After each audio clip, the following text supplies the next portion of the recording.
بسم اللہ الرحمن الرحیم۔ کتاب النکاح کا ہم مطالعہ کر رہے تھے، تو لاسٹ جو ہماری ڈسکشن چل رہی تھی وہ تھی محرمات کی، یعنی وہ عورتیں جن سے نکاح کرنا حرام ہے۔ اب ایک اور چیز جس کا انہوں نے تذکرہ کیا، چونکہ محرمات کا ہی ذکر چل رہا ہے تو اس میں ایک چیز کا ذکر آ گیا کہ 4 سے زیادہ عورتوں سے ایک وقت میں نکاح کرنا یہ بھی حرام ہے۔ قرآن مجید میں کیا ہے؟ وَإِنْ خِفْتُمْ أَلَّا تُقْسِطُوا فِي الْيَتَامَى فَانكِحُوا مَا طَابَ لَكُم مِّنَ النِّسَاءِ مَثْنَىٰ وَثُلَاثَ وَرُبَاعَ۔ یتیم بچیوں کے کانٹیکس میں بات ہو رہی ہے، چونکہ جنگیں لڑی جا رہی تھیں، بڑی تعداد میں لوگ شہید بھی ہو رہے تھے، جیسے احد میں 70 مسلمان شہید ہو گئے۔ اب ایسے میں بہت ساری جو اولادیں تھیں وہ یتیم ہو جاتی تھی، پھر دوسرے لوگ ان کی کفالت کرتے تھے، ان کو اپنی سرپرستی میں لے لیتے تھے۔ تو ایسے میں بعض اوقات جو وہ یتیم بچوں کا کفیل ہوتا تھا، سرپرست ہوتا تھا، اس کی یہ خواہش ہوتی تھی کہ وہ یتیم بچی کے ساتھ جو اس کی کفالت میں ہے وہ اس سے نکاح کر لے۔ اب اس میں قرآن کا انداز یہ ہے کہ قانونی اعتبار سے تو اس میں کوئی ایشو نہیں ہے، ٹھیک ہے، لیکن یہ ہے کہ قرآن کا انداز یہ ہے کہ دیکھو وَإِنْ خِفْتُمْ أَلَّا تُقْسِطُوا فِي الْيَتَامَى، اگر تمہیں اندیشہ ہے کہ تم یتیم بچیوں کے معاملے میں کوئی انصاف نہیں کر پاؤ گے، مطلب یہ بھی ہو سکتا ہے کہ وہ مالدار ہوں یا ان کے والدین نے کچھ مال چھوڑا ہو اور تمہیں اس مال میں رغبت ہو، اس وجہ سے تم جو ہے وہ اس سے نکاح میں رغبت رکھ رہے ہو کہ یہ جو مال ہے کسی اور کے پاس نہ چلا جائے۔ دوسری وجہ یہ بھی ہو سکتی تھی اس کے حسن و جمال کی وجہ سے۔ تیسرا یہ بھی ہو سکتا تھا کہ اب چونکہ خود ہی تم اس کے گارڈین ہو، خود ہی اس سے نکاح بھی کر لو گے، تو ہو سکتا ہے حق مہر میں، نان نفقے میں اس کے ساتھ کوئی زیادتی ہو۔ تو یہ کچھ سوشل ایشوز پیدا ہو سکتے تھے، تو جس پہ قرآن نے ایک تبصرہ کرتے کہا کہ دیکھو اگر تو یتیم بچیوں کے معاملے میں انصاف رکھنا مشکل ہے اور وہ بہرحال لگ بھی رہا ہے، تو ایسا کرو اور عورتوں سے نکاح کر لو، دنیا میں اور عورتیں تھوڑی ہیں، جو بھی تمہیں عورتوں میں سے پسند ہو، مثنیٰ وثلاث ورباع، 2، 3 یا 4 سے۔ تو یہ بیسیکلی اس کانٹیکس میں بات ہو رہی تھی۔ فَإِنْ خِفْتُمْ أَلَّا تَعْدِلُوا فَوَاحِدَةً، اور اگر تمہیں اندیشہ ہو کہ تم عدل نہیں کر پاؤ گے تو پھر ایک ہی کافی ہے۔ اَوْ مَا مَلَكَتْ أَيْمَانُكُمْ، یا جو تمہاری لونڈیاں ہیں، اب وہ تو خیر ختم ہو گیا، غلامی والا جو سلیوری والا جو سین تھا۔ ذَلِكَ أَدْنَىٰ أَلَّا تَعُولُوا، اور یہ اس لیے تاکہ تم ظلم کی طرف مائل نہ ہو جاؤ، ظلم کی طرف نہ جھک جاؤ۔ تو عدل کے ساتھ قرآن نے اس کو مشروط کیا ہے، لیکن یہ ہے کہ 4 تک کی تو قرآن نے اجازت دی ہے، لیکن 4 سے زیادہ کو ایک ساتھ رکھنا اس کی ممانعت ہے، اور وہ ممانعت ہمیں حدیث سے واضح ہوئی ہے۔ سر یہ جب 4 کی اجازت دی، اس کے ساتھ لونڈیوں کی جتنی مرضی کر دی؟ ہاں، لونڈیوں میں تو کوئی ایسا نہیں تھا کہ جی اتنی آپ لونڈیاں رکھ سکتے ہیں، اتنی نہیں رکھ سکتے، اس میں نہیں تھا۔ نہیں کہ ایٹ اے ٹائم نکاح میں 4 اور ہاں، منقوہ جو ہے جو بیوی ہوتی تھی وہ تو 4 ہو سکتی تھی، لیکن جو لونڈیاں ہوتی تھیں تو ان کی کوئی تعداد نہیں تھی۔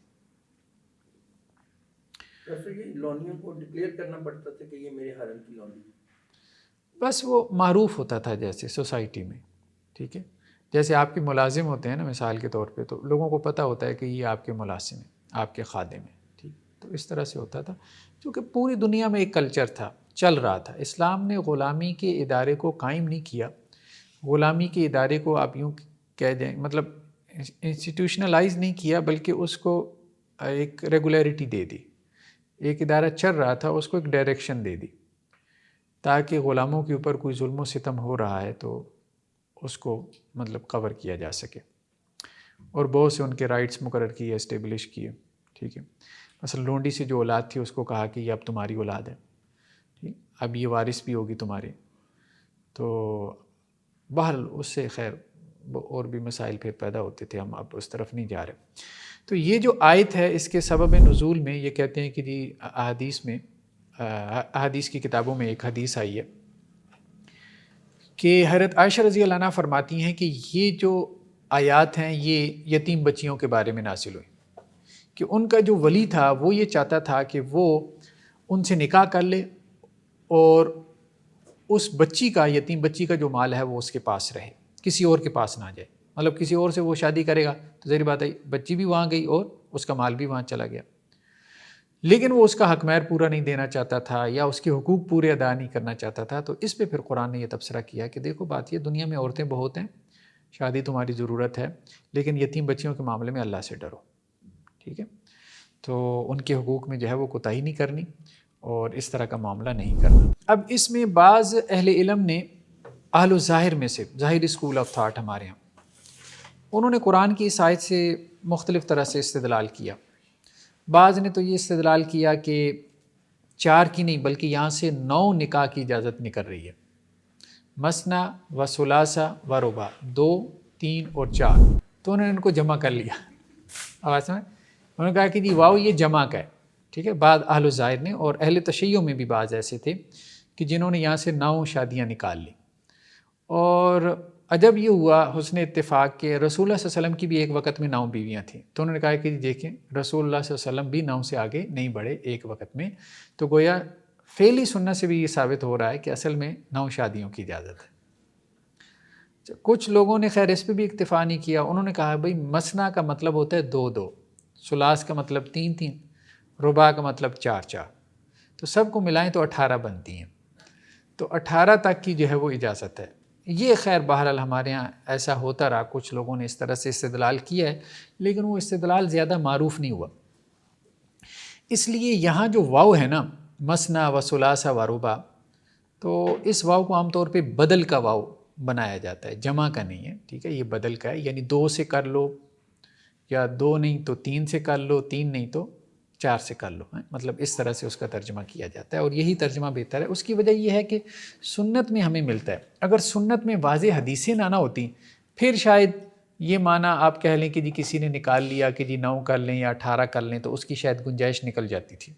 ٹھیک ہے, واو کو جمع کا بنا لیا یا کچھ اور اس طرح سے لغوی استدلال کر کے.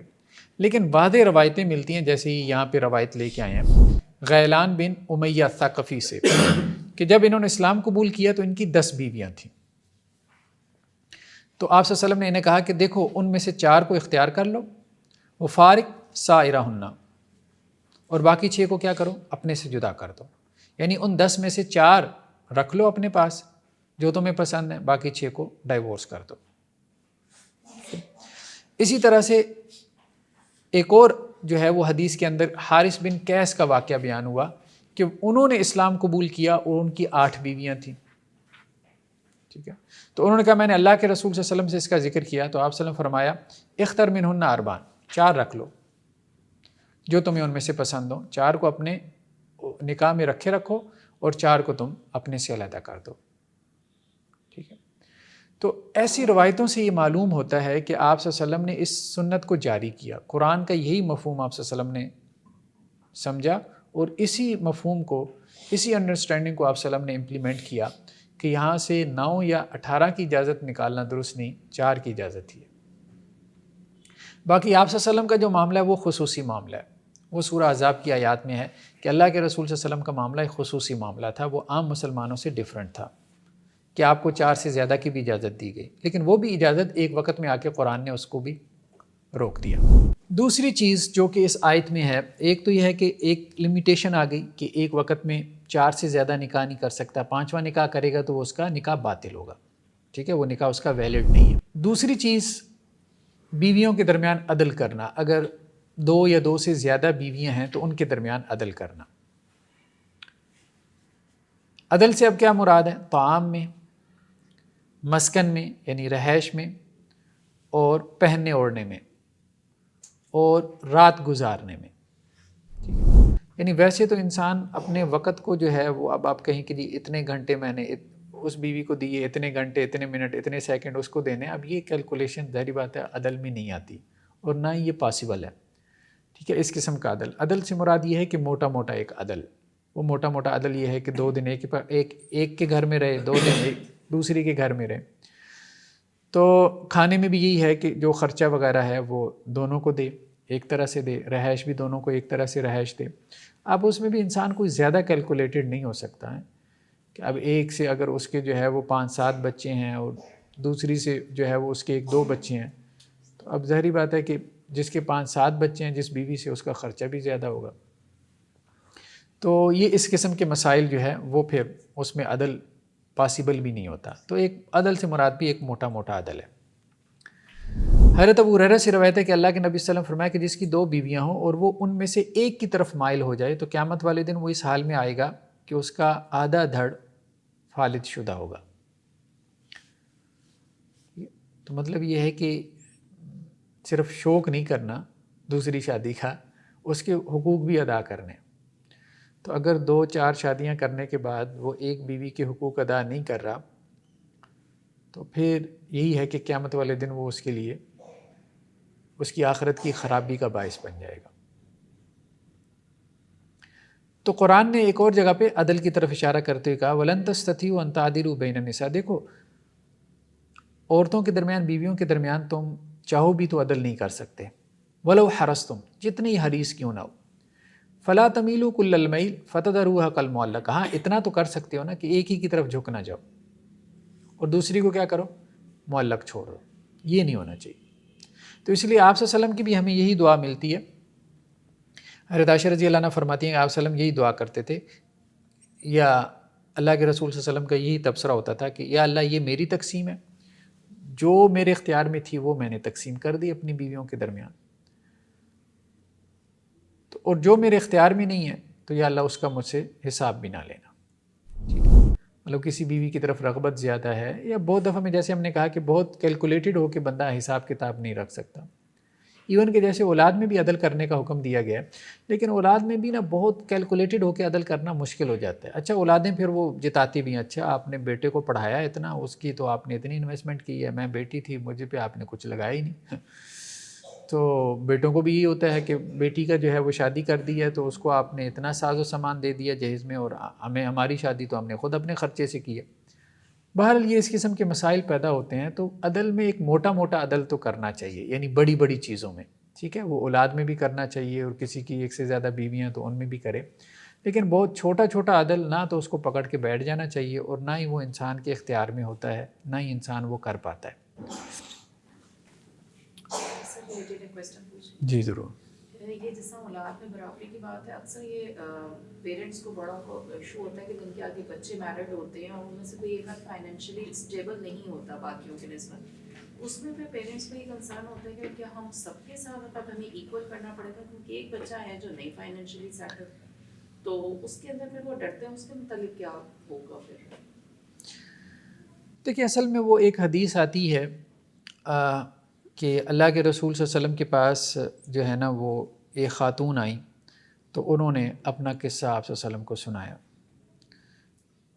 انہوں نے کہا کہ جی میرے جو شوہر ہیں تو میں نے انہیں کہا کہ آپ کا ایک باغ ہے تو وہ میرے بیٹے کے نام لگا دیں. میں نے ان سے وعدہ لے لیا، تو لیکن میرے شوہر نے کہا کہ میں پہلے اللہ کے رسول صلی اللہ علیہ وسلم سے مسئلہ پوچھوں گا کیونکہ میری اور اولاد بھی ہے، مطلب دوسری بیوی سے بھی اولاد ہے.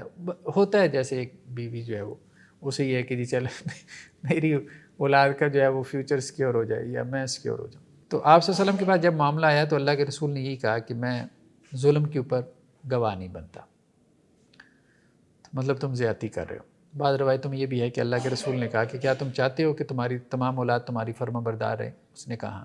تو کہا کہ پھر سب کا کرو. ٹھیک ہے، وہ محسوس کریں گے، حسد رکھیں گے کہ ایک کو دیا باقیوں کو تم نے نہیں دیا. اس سے محسوس یہ ہوتا ہے کہ اگر کوئی بڑی چیز ہے، بڑی اماؤنٹ ہے، کوئی زمین کا ٹکڑا ہے، تو اس میں تو عدل کرنا چاہیے. ٹھیک ہے، یہ نہ کرے کہ ایک کو دے دیا باقیوں کو نہیں دیا، یا کچھ کو دے دیا کچھ کو نہیں دیا. ہاں چھوٹی چھوٹی چیزوں میں جو ہے وہ عدل پاسبل نہیں ہوتا ہے. اس کو پین لے کے دے دیا، اس کو اپنے کپڑے لے کے دے دیے، مجھے نہیں دیے فلاں، یہ وہ ہے، وہ چھوٹی چھوٹی چیزوں میں وہ پاسبل ہی نہیں ہوتا. اس میں پریشانی کی ضرورت بھی نہیں ہے. لیکن بڑی چیزیں جو ہیں وہ میٹر کرتی ہیں. ایک بچے کو آپ نے کاروبار اسٹیبلش کر دیا باقیوں کو نہیں کر کے دیا، ایک کو آپ نے گاڑی لے دی باقیوں کو نہیں دی، ایک کی شادی پہ آپ نے خرچہ اٹھا لیا باقیوں کو نہیں اٹھایا. ٹھیک ہے، یعنی ایک کو آپ فیسیلیٹیٹ کی جا رہے ہیں باقیوں کو نہیں کر رہے.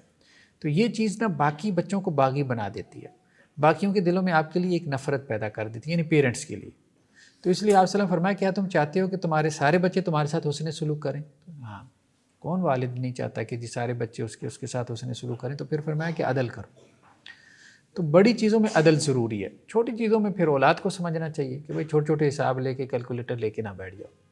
ٹھیک ہے، اس کا کوئی فائدہ نہیں. ہاں اب اس میں یہ مسئلہ ہو سکتا ہے کہ کوئی اولاد معذور ہے، جیسے مثال کے طور پہ اپاہج ہے پیدائشی طور پہ، یا پھر یہ ہے کہ کوئی بچہ نہیں پڑھ پایا، اسٹرانگ نہیں ہے.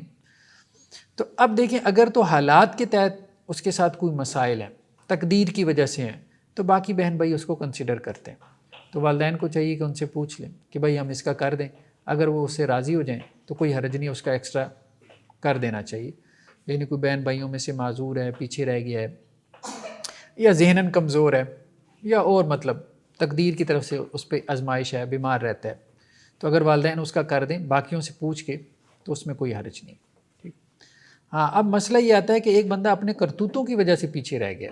اب بہن بھائیوں میں بھی اب دیکھیں سارے ایک جیسے تو نہیں ہیں، 5 انگلیاں برابر نہیں ہوتی. ایک نے محنت کی ہے، ٹھیک ہے، وہ کہتا ہے میں تو راتوں کو جاگا ہوں، میں نے ساری محنتیں کی ہیں، میں نے باپ کے ساتھ لگ کے جو ہے وہ میں نے پورا کاروبار اسٹیبلش کیا، اب مزے دوسرے بھی لیں.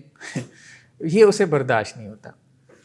اس میں دیکھیں میرے خیال میں حکمت یہی ہے کہ اس میں مطلب جو ہے نا وہ اس طرح سے تقسیم نہ کریں کہ محنت ساری ایک بچے سے کروا لی اور اب جو ہے نا وہ بانٹ باقیوں میں بھی دیا، تو پھر یا تو اس کی رضامندی حاصل کرے، کانسنٹ حاصل کرے، پھر تو ٹھیک ہے اور وہ بھی دل سے ہو، ورنہ تو بہت جو ہے نا وہ مسائل پیدا ہو سکتے ہیں.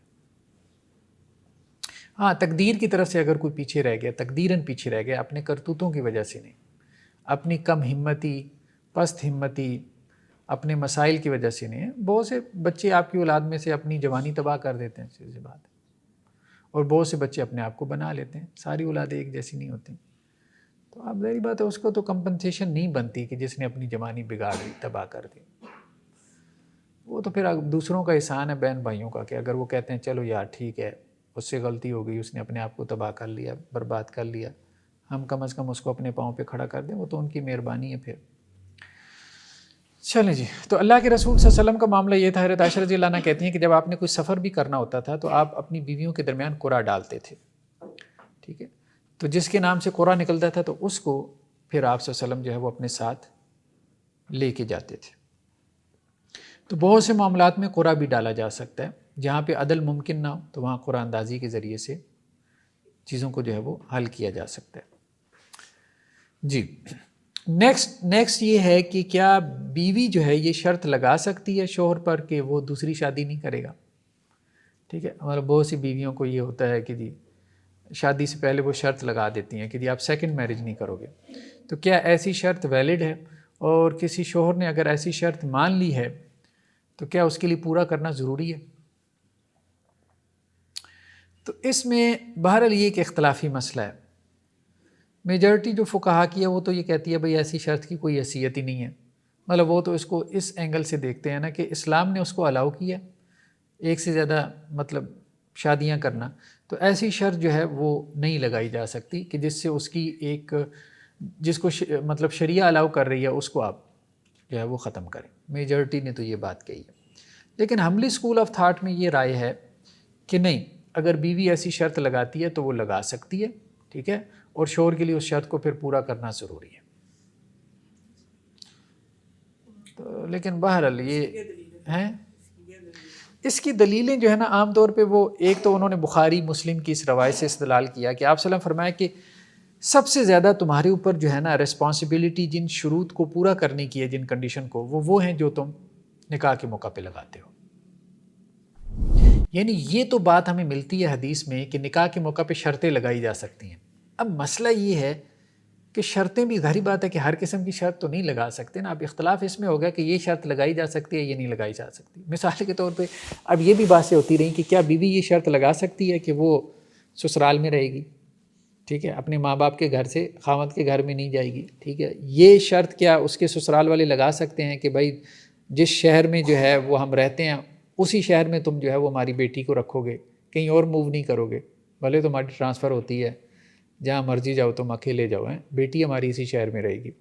تو یہ بہت ساری چیزیں جو ہے نا وہ ہمارے ہاں جو بھی آپ کہہ لیں کلچر ہے، ایک سوشل سیٹ اپ ہے جس کی وجہ سے لوگ شرائط لگاتے ہیں، ٹھیک ہے، نہ نفقے کی شرط لگائی جائے. اس میں یہی بات سمجھ میں آتی ہے کہ وہ شرائط جو کہ شادی کے آبجیکٹو کو پورا کر رہی ہوں اس میں تو کوئی حرج نہیں ہے. نہ نفقے کی شرط لگا دی، ظاہری بات ہے وہ اس کا رائٹ ہے، حق ہے. اب اگر ان کو خدشہ ہے کہ یہ اب لڑکا جو ہے نا ٹھیک نہیں ہے، ڈنڈی مارے گا، زیادتی کرے گا، نہ نفقہ پورا نہیں دے گا، تو شرط لگا لیں، کوئی حرج نہیں ہے. ٹھیک. مسئلہ سارا وہاں پہ آتا ہے کہ ایسی شرط جو شادی کی جو آبجیکٹیو ہے جو ان کے خلاف جا رہی ہو.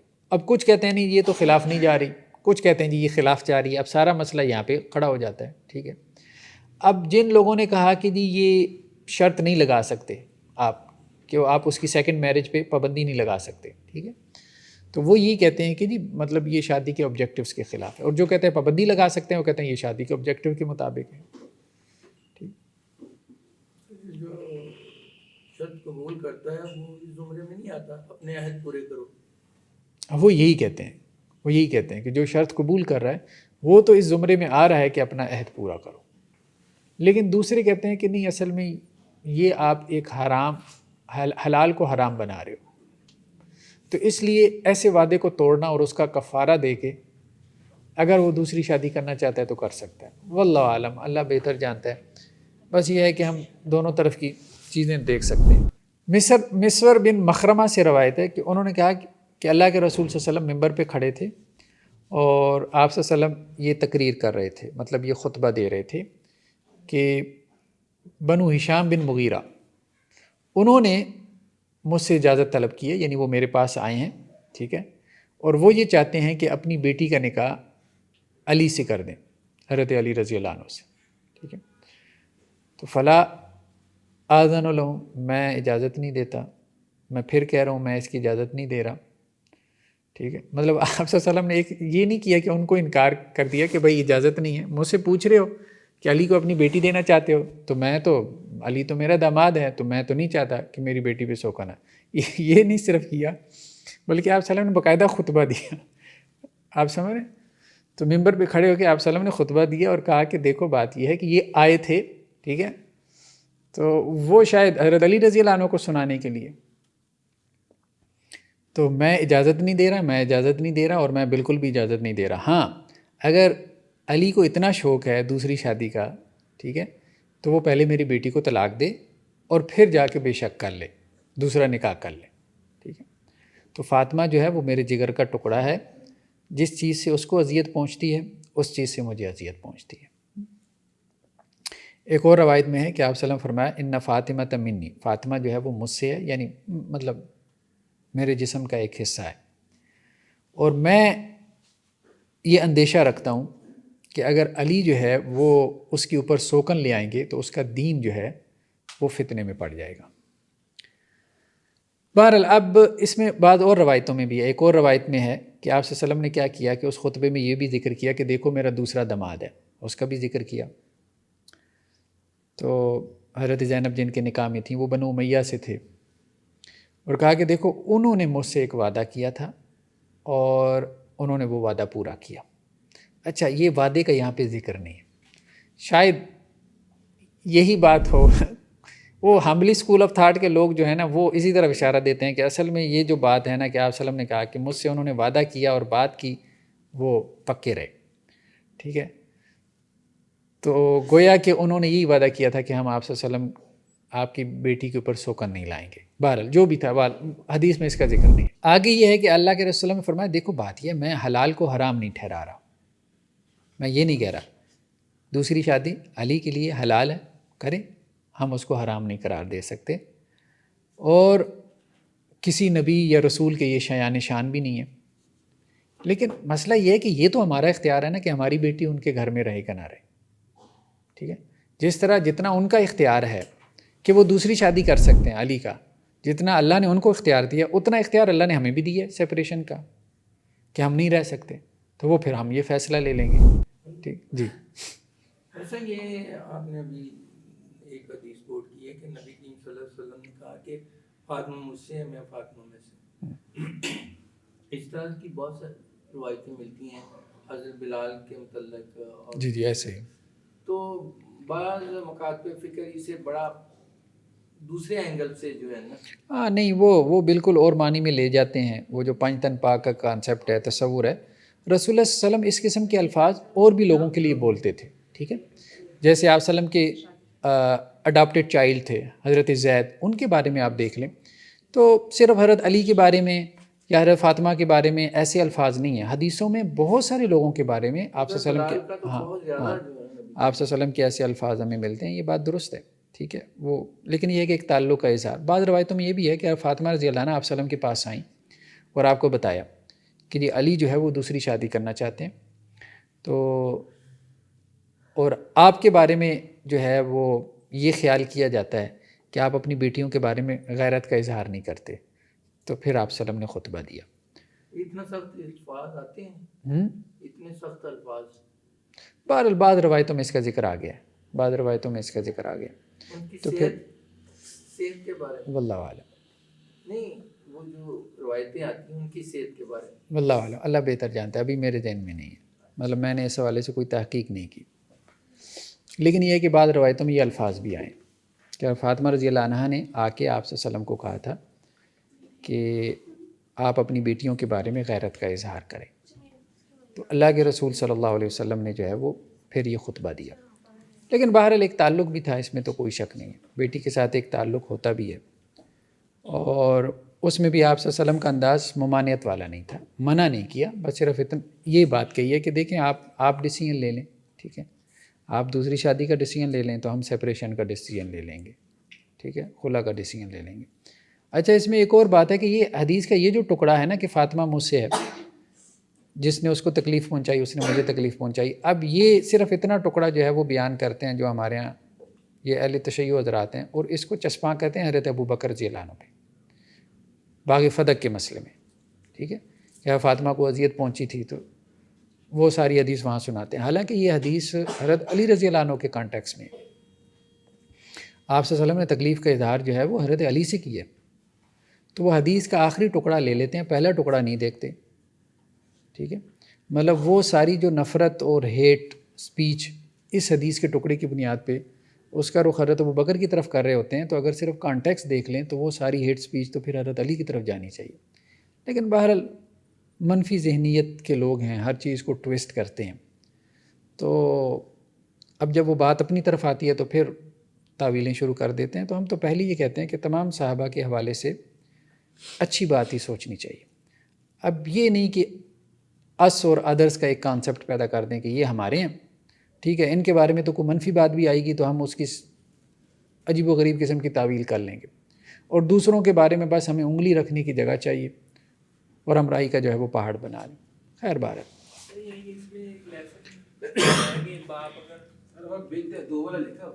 جی ہاں ہاں، یہ اللہ کے رسول صلی اللہ علیہ وسلم نے یہ بھی تبصرہ کیا تھا نا کہ اللہ کی قسم رسول صلی اللہ علیہ وسلم کی بیٹی اور اللہ کے دشمن کی بیٹی ایک گھر میں جمع نہیں ہوں گی. تو وہ بیسیکلی ابو جہل کا خاندان تھا نا، ابو جہل کا خاندان تھا، سردار تو وہ بھی تھا، تو وہ بھی مطلب قریش کے لوگ تھے، بنو مخزوم آپ کہہ لیں، ٹھیک ہے. تو انہوں نے خود سے حضرت علی رضی اللہ عنہ کو آفر کی تھی، ٹھیک ہے، کہ ہم آپ کو اپنی بیٹی دیتے ہیں. تو یہ معاملہ تھا.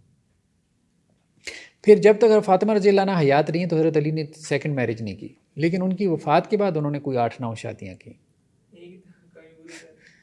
ویسا نہیں، یہ ایک لیسن تو ہے کہ اگر کوئی بات یہ چاہتا ہے کہ مطلب ہاں اس میں کوئی برائی نہیں ہے. دیکھیں اگر کوئی والد یہ چاہتا ہے کہ اس کی بیٹی پہ سوکن نہ لائی جائے تو اس میں کوئی برائی کی بات تو نہیں ہے.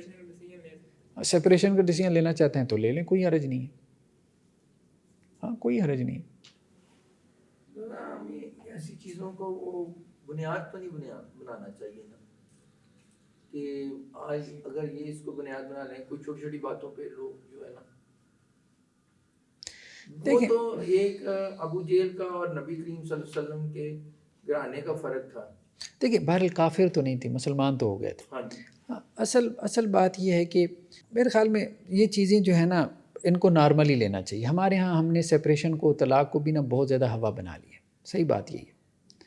آپ صحابہ کرام کی زندگیوں میں دیکھیں نا، نکاح طلاق ہو گیا یہ معمول کی چیز تھی. نکاح طلاق کرنا ان کے لیے ایسی تھا کہ جیسے کوئی بازار میں جا کے سودا سلف خریدنا. صحیح بات ہے. اچھا یہ جو ہمارے نزدیک بعض لوگوں نے یہ بات کی ہے کہ اللہ تعالیٰ کو حلال چیزوں میں سب سے زیادہ ناپسند طلاق ہے. نہیں وہ روایت ضعیف ہے. ہاں کہ اللہ تعالیٰ کو حلال چیزوں میں سب سے زیادہ ناپسندیدہ طلاق ہے، ایسی بات نہیں ہے. دیکھیں پھر قرآن مجید میں سورۃ طلاق کیوں اتری ہے؟ ٹھیک ہے، قرآن مجید میں طلاق کے نام سے پوری صورت موجود. دیکھیں سلوشنز ہیں, حل ہیں, مسائل کے حل ہیں. سورۃ بقرہ میں ڈاکٹر صاحب یہ بھی تو آیا نا کہ حتی المکان کوشش کی جائے کہ وہ جو ہے نا پیچ اپ ہو ان کا. نہیں, وہ تو قرآن نے کہا ہے والصلح خیر. دیکھو بات یہ ہے کہ 19-20 کا ہی فرق ہوتا ہے, ٹھیک ہے, تو مردوں میں بھی اور عورتوں میں بھی. آپ سیکنڈ آپشن کی طرف جاؤ گے تو کیا بس کوئی مطلب بہت زیادہ انسان کو وہ آئیڈیلسٹک نہیں ہونا چاہیے. وہ تو قرآن نے تو سمجھایا ہے, کاؤنسلنگ کی ہے, لیکن مسئلہ یہ کہ ایک حل تو رکھا ہے, سولوشن تو ہے. ہمارے یہاں اصل میں جو ہے نا طلاق کو بہت زیادہ ہوا بنا لیا گیا. اب یہی وجہ ہے کہ جو ڈائیورسڈ ہے اب اس کی آگے شادی نہیں ہوتی. جو مختلف جس نے خلا لے لی ہے, جس نے سپریشن لے لی ہے, اس کی آگے شادی نہیں ہوتی. تو اگر یہ معمول اور روٹین میں یہ چیزیں آ جائیں نا, خلا یافتہ کی, بیوہ کی, وڈو کی اور متعلقہ کی جو ڈائیورس ہے اس کی شادیاں آگے ہونا شروع ہو جائیں, تو یہ تبھی ہو سکتا ہے جب ڈائیورس کو ایک معمول کی چیز بھائی کانٹریکٹ ہے نا, کانٹریکٹ ٹوٹ بھی جاتا ہے, آپ کانٹریکٹ کرتے بھی ہو توڑتے بھی ہو, بس سمپل سی بات ہے. اب وہ ڈائیورس کو ایک گالی بنا دیا گیا, مطلب یہ اسی کانسیپٹ کی وجہ سے. اب وہ مطلب وہ جو مطلب متعلقہ عورت ہوتی ہے نا, تو اس کو ایسے لوگ عجیب نظروں سے دیکھتے ہیں کہ جیسے پتہ نہیں اس میں کیا مسائل تھے جو اس کو طلاق ہو گئی. وہ ٹھیک ہے بھائی, نہیں چلتی تو ٹھیک ہے. اور اگر عورت نے خلا لیا ہو تو مرد کو ایسی نظروں سے پتہ نہیں اس کے کیا مسائل تھے جو اس بیچاری کا نباہ نہیں ہو سکا. یہ نہیں, اس کو مطلب سمپلیفائی کرنا چاہیے. پچھلے دنوں پتہ نہیں کون کہہ رہا تھا ہمارے کوئی جاننے والوں میں کہ اگر طلاقیں زیادہ ہونا شروع ہو جائیں نا تو نکاح زیادہ ہونا شروع ہو جائیں گے. ویسے یہ ایک اعتبار سے تھیری درست بھی ہے. یہ جو ہے نا نیگیٹو میرے نزدیک کہ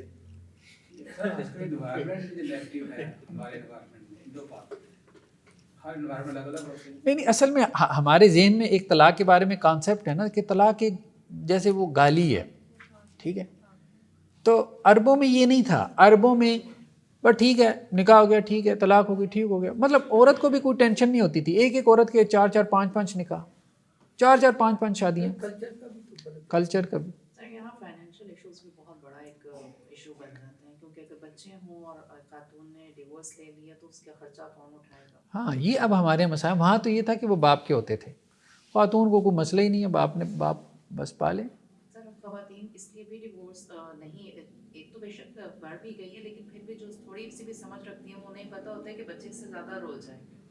جتنے ہسبینڈ کے ساتھ رہ کے کوئی فائنینشلی چیزیں چل رہی ہیں وہ بالکل ہی وہ پورا انسٹیٹیوٹ ٹوٹ جائے گا گھر کا. دیکھیں اس سے اور مسائل پیدا ہوتے ہیں. اب ہمارے یہاں دیکھیں نا, عورت کیا کرتی ہے, اس کو ڈائیورس ہو گئی, اس نے خلا لے لی, ساری زندگی بچوں کے لیے گزار دے گی. وہ بیوی اپنی زندگی گزارو, سیدھی سی بات ہے. اب بچوں کی خاطر جو زندگی گزارے گی نا, تو پھر جب وہ بہو لے کے آئے گی تو وہ کیا ایکسپیکٹ کرے گی بچے سے کہ اس کے پاس بستر پہ بھی نہ بیٹھو, میں نے تمہاری خاطر جو ہے وہ پوری زندگی گزار دی ہے. مطلب وہ کیا برداشت کر پائے گی کہ جس کی خاطر میں نے اپنا سب کچھ جو ہے وہ قربان کر دیا, اب وہ دوسری عورت کا ہو کے رہ جائے.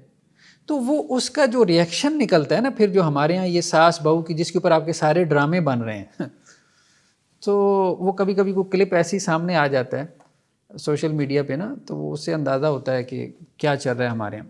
اب یہی ہے تماشے ہیں کہ مطلب مائیں ایسی بھی ہیں, مطلب ہمارے یہ سوسائٹی کے کریکٹرز ہیں جو چاہتی ہی نہیں ہیں کہ ان کے بیٹے کا گھر بسے. کیوں؟ کیونکہ ماں نے جان ماری ہے بیٹے کے اوپر. اب وہ اس کو اپنی پراپرٹی سمجھتی ہے, وہ سمجھتے بس یہ میری پوزیشن میں رہے.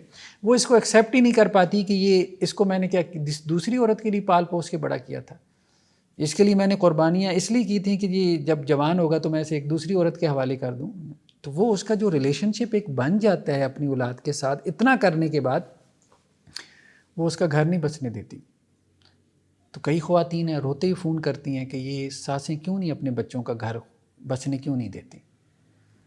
تو مسئلہ یہ ہے کہ وہ جب, میں تو پھر یہی کہتا ہوں, دیکھیں بات یہ ہے کہ اگر ماں نے ضرورت سے زیادہ کیا ہے تو پھر یہی ہوگا. اور سر ہمارے جو نارملی ہم دیکھتے ہیں یہ تو ہر گھر میں ہے, جو اپنے شوہر کے ساتھ رہ رہی ہے, بچے پال رہی ہے, وہ بھی یہی چاہتی ہے کہ میرا بیٹا بس میری چوکھٹ پہ رہے. چاہت اور چیز ہوتی ہے. ایک یہ ہے کہ ایکسٹریم لیول پہ جا کے, ٹھیک ہے, جہاں آپ کے رویوں میں ایک ہے خواہش, اور پھر یہ ہے کہ اس کو کنٹرول بھی کر لینا, اپنے آپ کو سمجھاتے بھی رہنا. تو بہت سارے ہیں جو اپنے آپ کو سمجھا. اس لیے میں یہ سمجھتا ہوں کہ بیسیکلی جو ہے نا, یہ ہمارا پورا جو ایک سوشل فیبرک ایک ڈیولپ ہو گیا ہے, اس میں عدم توازن بہت زیادہ ہے. عدم توازن بہت زیادہ ہے.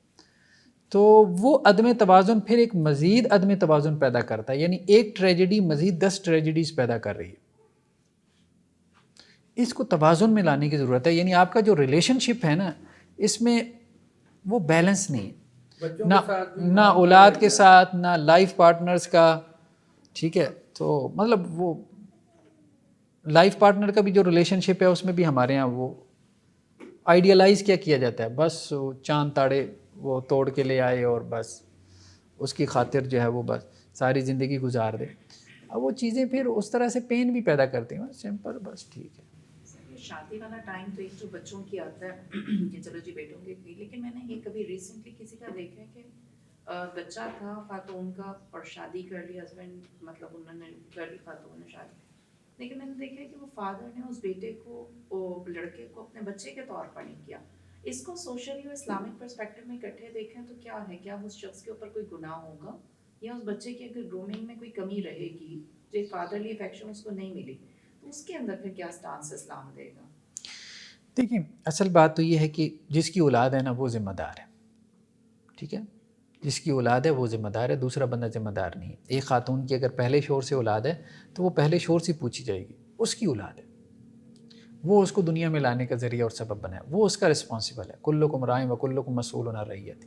سیکنڈ وہ نہیں ہے. وہ اگر اس کے ساتھ کر دے، پہلی بیوی سے جو اولاد ہے اس کی اگر تربیت کر دے تو اس کا احسان ہے. اصل بات یہ اصل میں نے ایک روایت پڑھی تھی، نبی کریم صلی اللہ علیہ وسلم نے جب حضرت ام سلمہ رضی اللہ تعالیٰ عنہ کو پیغام نکاح بھیجا تو انہوں نے کہا کہ میری اولاد تھی. نبی کریم صلی اللہ علیہ وسلم نے انہیں یہ کروایا تھا کہ جو ہے نا میں آپ کی اولاد میری بھی اولاد ہے. ہاں ٹھیک، یہ اچھی چیز ہے نا، لیکن یہ احسان کے درجے میں آتا ہے. میں کہہ رہا ہوں یہ تو اچھی چیز ہے کہ کرے وہ، لیکن وہ اگر اپنی بیوی کی والدین کا کرے گا تو اس کی بیوی کا دل ٹھنڈا رہے گا. سیدھی سی بات ہے. اگر وہ اپنی بیوی سے پہلے اس کی جو ہے وہ کچھ اولاد ہے ان کا کرے گا تو اس کی بیوی اس کی زیادہ شکر گزار ہوگی. تو یہ معاملہ تو ہے بہرحال. لیکن یہ ہمارے یہاں بہرحال ایک سوشل سیٹ اپ میں ایسا ہے کہ شوہر کی اگر پہلی بیوی ہو تو وہ تو اپنے بچے بڑے آرام سے دوسری بیوی پہ ڈال دیتا ہے. ٹھیک ہے، لیکن بیوی ایسے نہیں ڈال سکتی. تو حالانکہ دوسری بیوی کی بھی ذمہ داری نہیں ہے کہ شوہر کے جو پہلی بیوی سے بچے ہیں ان کو سنبھالے. سیدھی سی بات ہے، وہ بھی اس کا احسان ہے. پھر شوہر کو اس کا شکر گزار ہونا چاہیے. تو بہت ساری چیزیں بہرحال احسان مندی میں آ جاتی ہیں. چلیں جی، نیکسٹ کیا ہے؟ ولایت، ولی کا جو کانسیپٹ ہے نکاح میں. ولی کے لیے آزاد، عاقل اور بالغ ہونا ضروری ہے. ٹھیک ہے، آزاد ہو یعنی غلام ولی نہیں ہو سکتا. عاقل ہو یعنی جو مائنر ہے، چھوٹا ہے، وہ ولی نہیں ہو سکتا. بالغ ہو. ٹھیک ہے.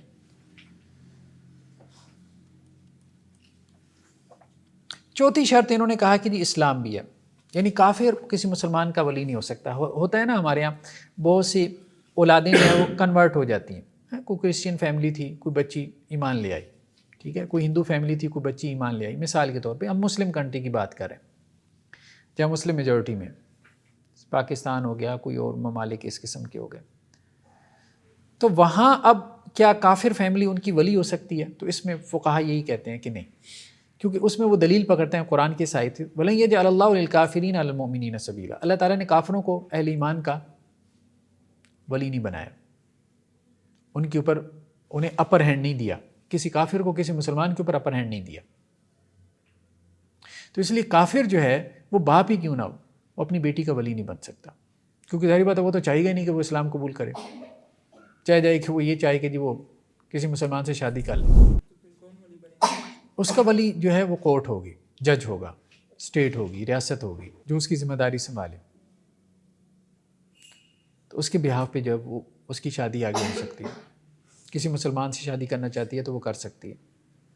لیکن اس میں یہ بھی ہوتا ہے ہمارے یہاں جیسے انٹیریئر سندھ وغیرہ میں نا، وہ ہندو فیملیز یہ جو ہے وہ الزام لگاتی ہیں کہ جی وہ بچی جو ہے وہ بگا کے لے جاتے ہیں اور اس کے لیے پہلے اس کا مذہب چینج کرواتے ہیں.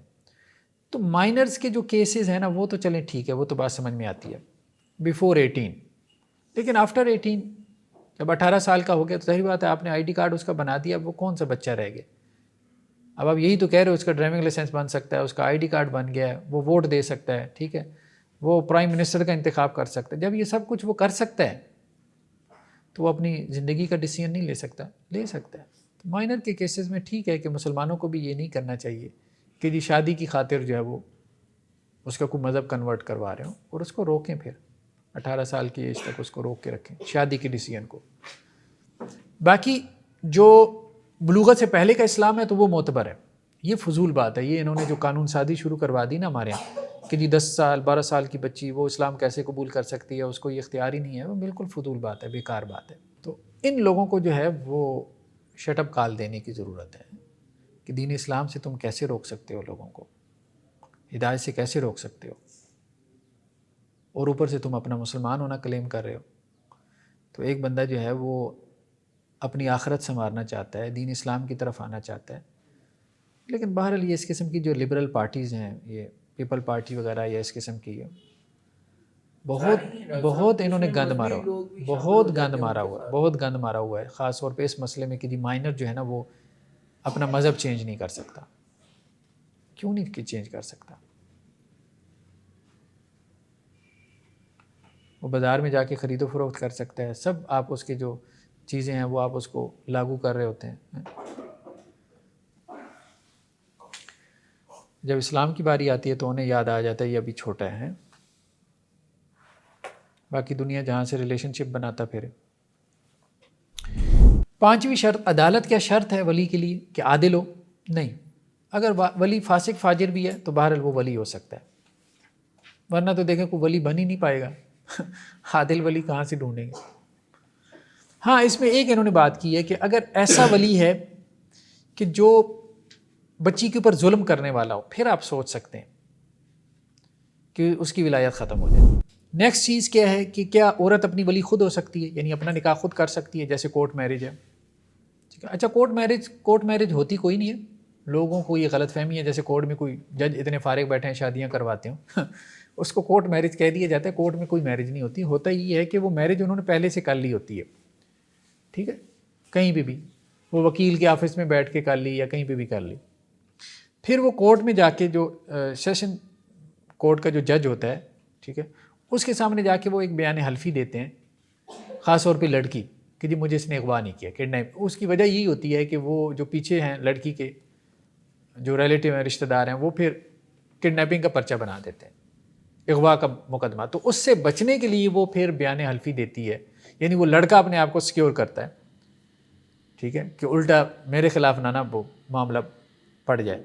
تو وہ لڑکی بیان حلفی دیتی ہے سیشن کورٹ میں جا کے جج کے سامنے کہ جی میں اپنی آزاد مرضی سے اس کے ساتھ آئی ہوں اور میں نے اپنی آزاد مرضی سے اس کے ساتھ نکاح کیا، ٹھیک ہے، میرے اوپر کوئی جبر کوئی اکراہ نہیں ہے۔ تو اس سے وہ لڑکا سیکیور ہو جاتا ہے، بس اس کو وہ کورٹ میرج کہتے ہیں۔ کورٹ میں کوئی میرج نہیں ہوتی، باقی کورٹ اس سے کوئی ان کو سیکورٹی کو نہیں ملتی، بلکہ وہ ایک دفعہ کسی نیوز پیپر میں پڑھ رہا تھا کہ بلوچستان سے ایک جوڑا بھاگا، قبائلی ٹرائبل ایریا، اب ظاہری بات ہے وہ برداشت نہیں کرتے، مار بھی دیتے ہیں، ہمارے یہاں غیرت کے نام پہ بہت قتل ہوتے ہیں، KPK میں خاص طور پہ، اور پٹھانوں میں تو بہت زیادہ ہوتے ہیں، اور ویسے بھی مناسب نہیں ہے گھر سے بھاگ کے شادی کرنا۔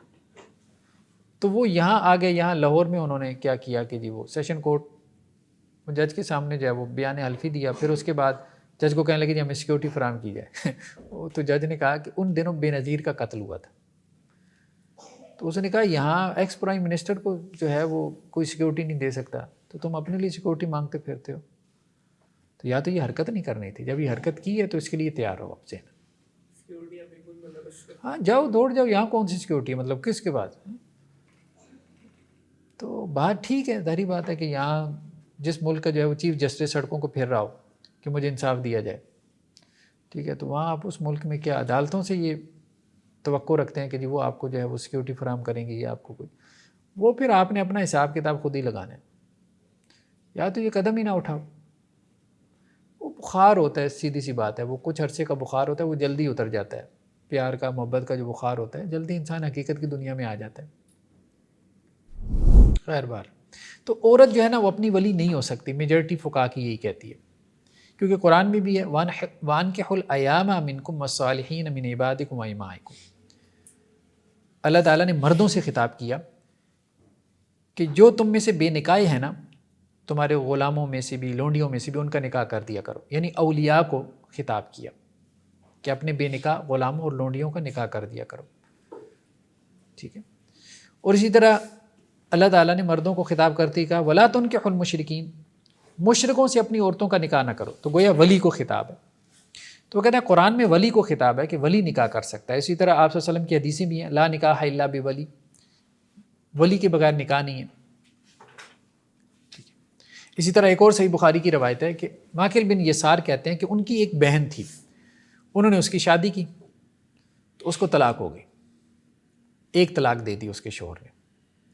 تو بعد میں اس نے پھر دوبارہ جو ہے وہ پیغام نکاح بھیج دیا. مطلب ایک طلاق بھی اگر عدت گزر جائے تو ڈائیورس ہو جاتی ہے، سپریشن تو ہو جاتی ہے، لیکن دوبارہ نکاح تو کر سکتے ہیں. تو وہ سابقہ جو شوہر تھے انہوں نے دوبارہ پیغام نکاح بھیج دیا. تو پھر انہوں نے اس کو ڈانٹ ڈپٹ کہ میں نے پہلے اپنی بہن کا نکاح تیرے ساتھ کیا، تو نے اس کے ساتھ یہ کیا، ٹھیک ہے، میں نے تجھے عزت بخشی، تو نے ہمیں ذلیل کر دیا، میں تو دوبارہ نکاح نہیں کروں گا اپنی بہن کا تیرے ساتھ. اس پہ یہ آیات نازل ہوئی فلا تعضلوہن. دیکھو اگر وہ عورت بھی چاہتی ہے کہ اپنے سابقہ شوہر سے نکاح کرے، وہ بھی اس سے نکاح کرنا چاہ رہا ہے، تو اولیاء کو درمیان میں روڑے نہیں اٹکانے چاہیے. تو یہ قرآن نے ضرور انداز رکھا ہے کہ جہاں عورت چاہتی ہے وہاں اس کا نکاح ہو، لیکن کرے کون؟ ولی کرے. عورت کی رضامندی کی بہت اہمیت ہے، بہت زیادہ اہمیت ہے، تھوڑی نہیں. یعنی اگر آپ رضامندی کی بات کریں تو ولی کی رضامندی سے زیادہ عورت کی رضامندی کو پریفر کیا گیا. یعنی اگر اختلاف ہو جائے نا کہ لڑکی کا نکاح کہاں ہونا چاہیے، تو دین ہمارے یہ کہتا ہے کہ لڑکی کی بات کو ترجیح دو، لیکن کرے کون؟ کرے کون؟ وہ ولی کرے گا. تو بہرحال خاندان کا بڑا فرق پڑتا ہے، اور جو لڑکیاں گھر سے بھاگ کے نکاح کر لیتی ہیں تو پھر وہ شوہر کے رحم و کرم پہ ہوتی ہیں، اور وہ پھر ان کو بہت ابیوز کرتے ہیں، بہت ابیوز. کیونکہ پیچھے سے تو ظاہری بات ہے خاندان کہاں سے بیک دے گا. بی بی تو بھاگ گئی تھی، ہماری تو اس میں مرضی شامل نہیں تھی. تو اللہ تعالیٰ نے بھی، دین نے بھی سیکیور کیا. خود عورت اگر سوچے نا تو اس میں اس کو سیکیور کیا گیا. اور اچھا ہوتا بھی یہی ہے کہ والدین اگر اس کا نکاح کر دیں نا، ظاہری بات ہے آگے مسائل تو ہوتی ہیں، جہاں پہ بھی جائے گی مسائل تو ہوں گے. ایسا تو نہیں ہے کہ دنیا میں مسائل، تو بڑے آرام سے کہہ دیتی ہے ماں باپ کو آپ نے کیا تھا. تو اب اگر خود کیا نا تو اب کسی کو بھی نہیں کہہ سکتے، ساری زندگی خود اپنے آپ کو الزام دے گی، خود روئے گی، پیچھے کسی کو کہہ بھی نہیں سکے گی. تو یہ ہے معاملہ.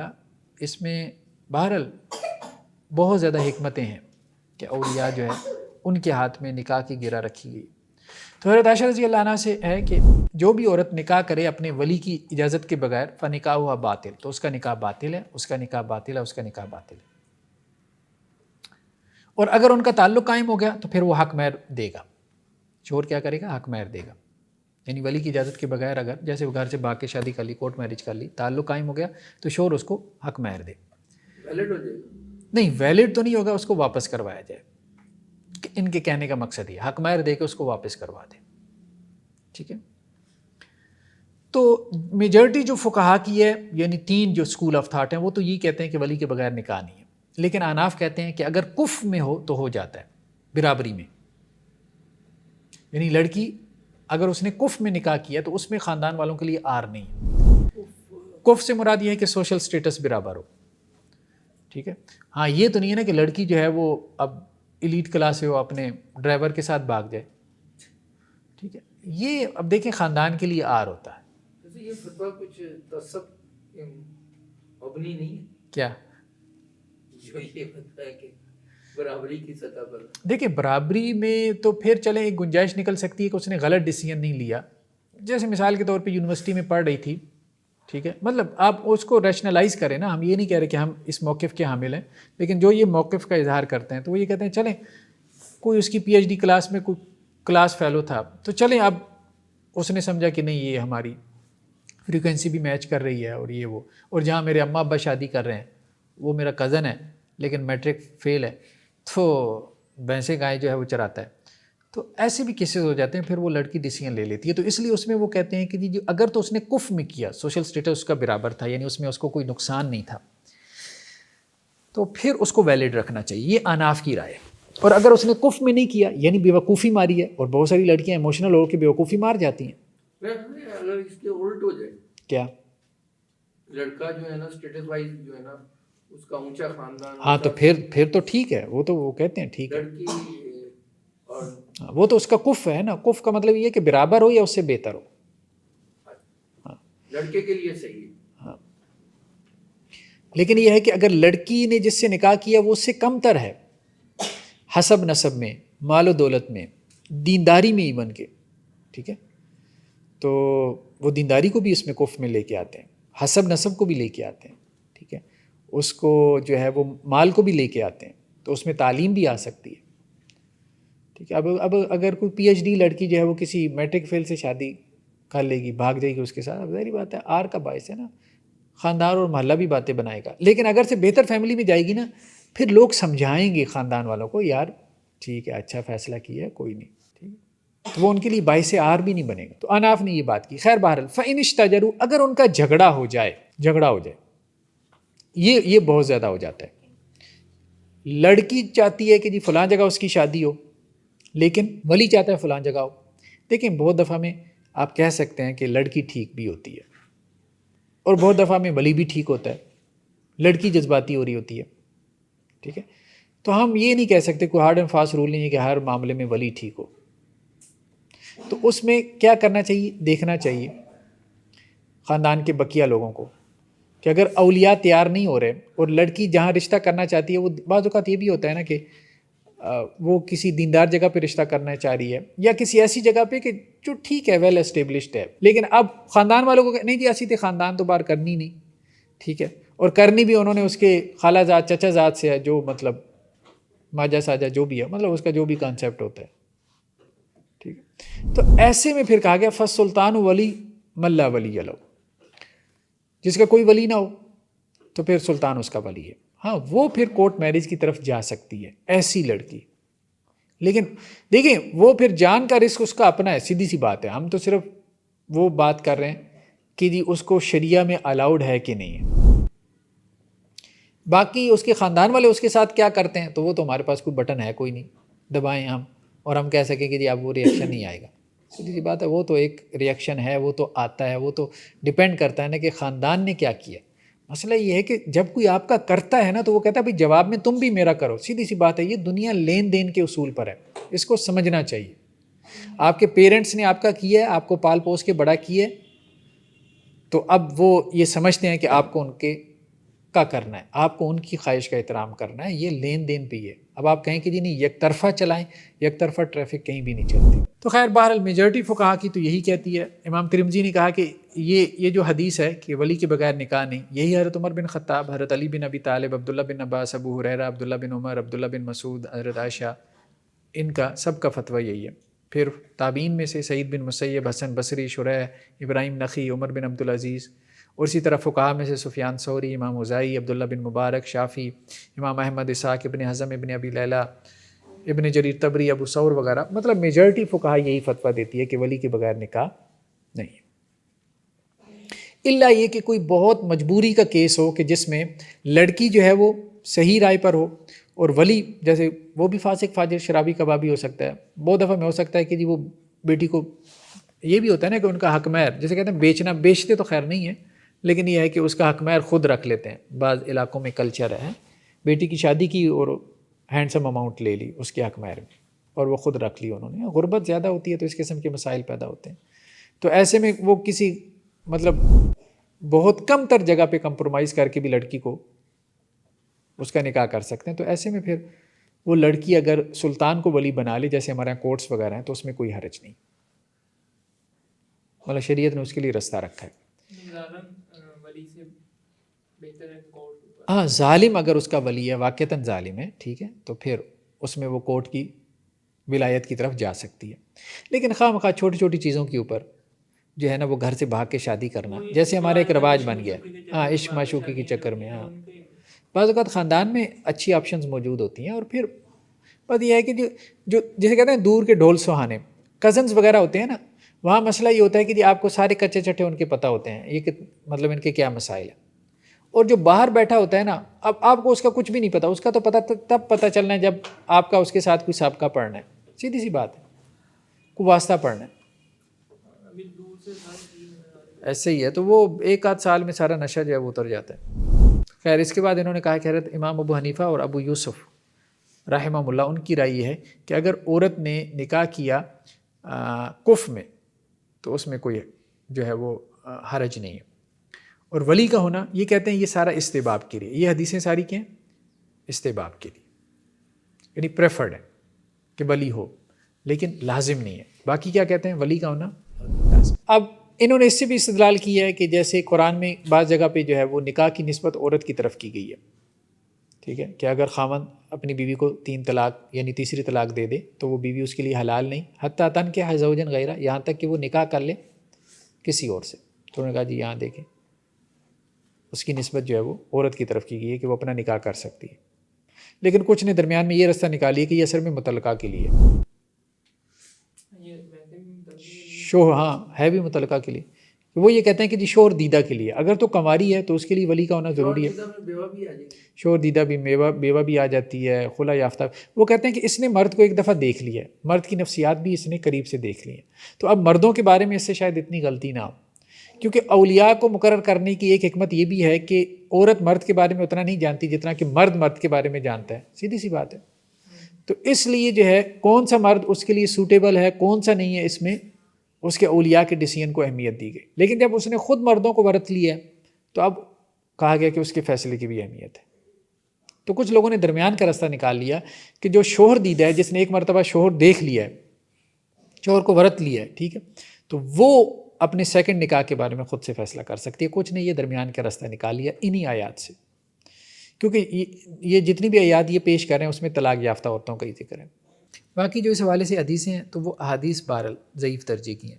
صحیح روایات تو یہی ہیں کہ جس میں ولی لازم ہے، یہی بات بہتر معلوم ہوتی ہے. ایک اور حدیث میں حضرت عبداللہ بن عباس سے کہ جو تو سیب ہے یعنی شوہر دیدہ ہے وہ اپنے ولی سے زیادہ اپنے نفس کی زیادہ حقدار ہے، اور جو کنواری ہے تو اس سے اجازت طلب کی جائے گی، اور اس کی اجازت کیا ہے؟ اس کی خاموشی. ایک اور روایت ہے حضرت خانسا کی کہ ان کے والد نے جو ہے وہ ان کی جو ہے وہ شادی کر دی جب کہ وہ سیبہ تھیں، ٹھیک ہے.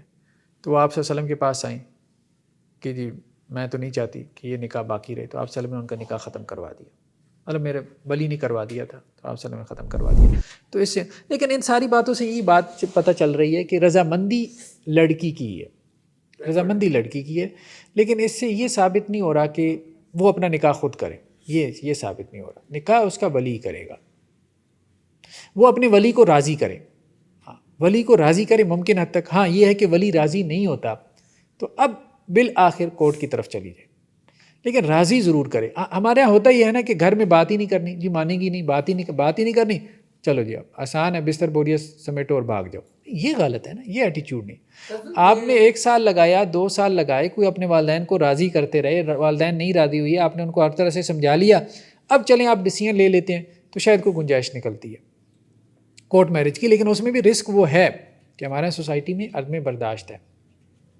یہ جو سارے لیکچرز ہیں یہ اسی سوسائٹی کے لیے ہم کر رہے ہیں، کلاس لیکچر جو ریکارڈنگ ساری اس سوسائٹی کی نفسیات جو ہے وہ والدین میں ایک ڈکٹیٹرانہ جو مزاج ہے نا وہ پایا جاتا ہے.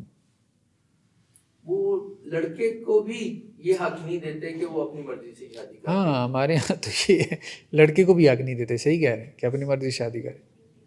صحیح یا لڑکی یہ بات کرے، یا ہمارے معاشرے میں میں نے بڑی قریب سے دیکھا ہے کہ اگر کسی بیوہ نے کہا کہ میری شادی کر دیں یا متعلقہ نے کہا تو لوگوں نے انتہائی غلیظ مارکس اس کے لیے استعمال کیے. دیکھیں اس میں میرے خیال میں مسئلہ یہ ہے ہمارے معاشرے میں یہ جو ہم نے امبیلنسمنٹ پیدا کی ہے نا کہ ضرورت سے زیادہ کرنا. دیکھیں باپ بھی تو یہی کام کر رہا ہے، ساری زندگی اسے مکان نصیب نہیں ہوتا، 60 سال لگ جاتے ہیں اس کو مکان بنانے کے لیے. کس کے لیے اس نے بنایا؟ اولاد کے لیے. اب وہ سوچے گا کہ نہیں کہ جس اولاد کے لیے میں نے یہ کام کیا، ٹھیک ہے، یعنی وہ بھی تو آؤٹ آف دا وے جا کے کر رہا ہے نا. میں یہی کہتا ہوں، اکثر پیرنٹس کو بھی یہی کہتا ہوں، بھائی کیوں پیسے جوڑے، کیوں پلاٹ بنا رہے ہو، گاڑیاں خریدو، گزارو، اپنی لائف اچھی گزارو یار، اپنے آپ کو کمفرٹ دو. جب اپنی اولاد کے لیے جوڑ کے رکھو گے، اپنے آپ کو کسر لگاؤ گے تو امیدیں کیوں نہیں پالے گی سوسائٹی؟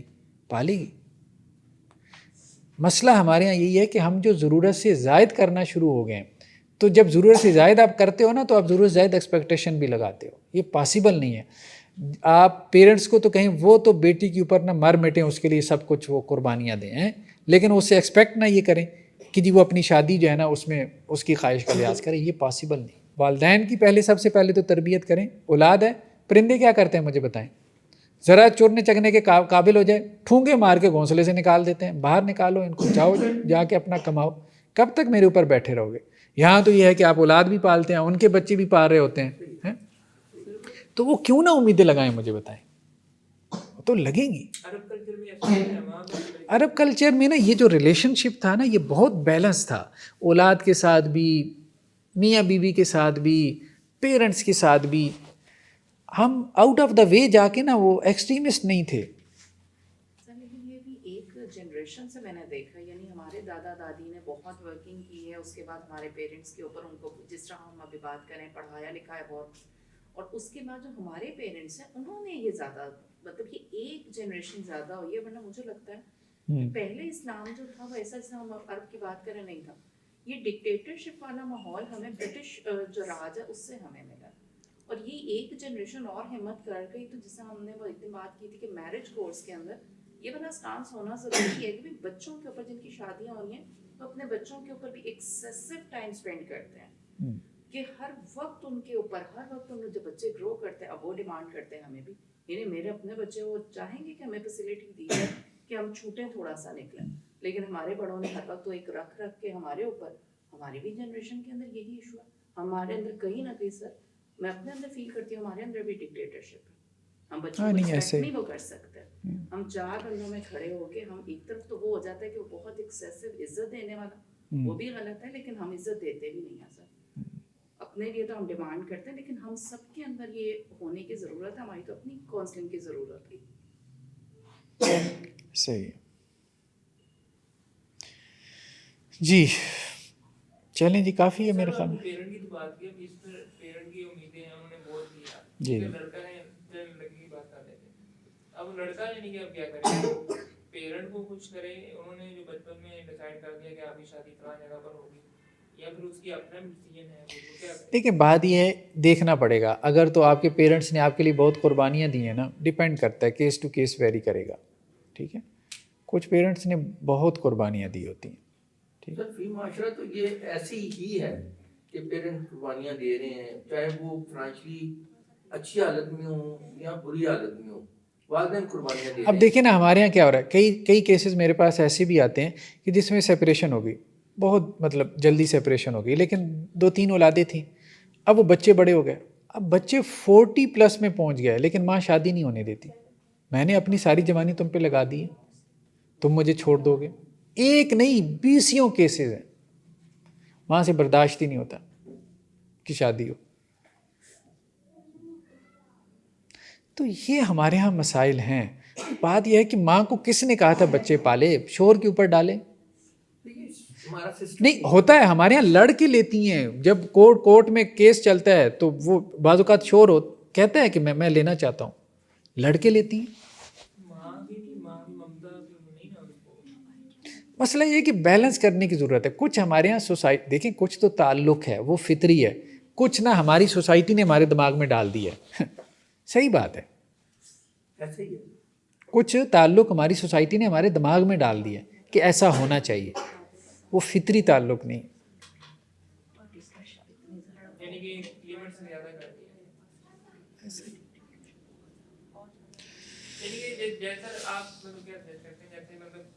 بچے کس ایج پہ پہنچ جائیں کہ ان کو کہہ دیا جائے کہ آپ اب انڈیپینڈنٹ ہیں، اپنی ڈیسیجن میکنگ میں اپنی فائنینشیل جو بھی آپ کے ہیں. دیکھیں اب ہمارا سارا کلچر خراب کر دیا گیا نا. میری تو رائے ہے کہ 18 سال کا بچہ ہونا تو کک مار کے اس کو نا گھر سے باہر نکال دو، جاؤ جا کے جو کام کرنا جا کے کرو. مطلب کتنا تم کو ہم پیمپرڈ کریں، سیدھی سی بات ہے، کتنا ہم اب تمہارا کریں، جاؤ جا کے اپنا کماؤ. یہ ویسے بچوں کو بچپن میں ہی یہ پتا ہو کہ بھئی 18 سال کے بعد میں فائنینشلی انڈیپینڈنٹ ہوں گا تو سپائے کروں گا، ادروائز میں پیرنٹ پر ڈیپینڈ نہیں کر سکتا. پھر وہ ڈیسیجن میکنگ کریں. نہیں چلے ہمارے یہاں ایک قانونی آپ کہہ لیں کہ بعض اوقات یہ ہے کہ ہمارے یہاں بچے بالغ ہونے کے بعد بھی جو ہے وہ میچیور نہیں ہوتے، بالغ نہیں ہوتے، ذہنی بلوغت نہیں ہوتی. تو چلیں 18 سال تک اس کی ذہنی بلوغت ہو جاتی ہے.